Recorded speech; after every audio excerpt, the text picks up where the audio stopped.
lixa aonde foi furado, para ficar bem lisinho mesmo.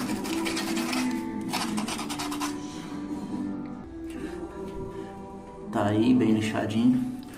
Então você pega um cano da mesma medida de 25 e faz isso aqui, tá vendo? Você vai chegar ele aqui. Esse aqui ficou um pouco grande, mas você vai pressionar ele aqui com cola. Quando você pressionar, já pega uma abraçadeira, um arame e já torce. Vou mostrar como vai ficar.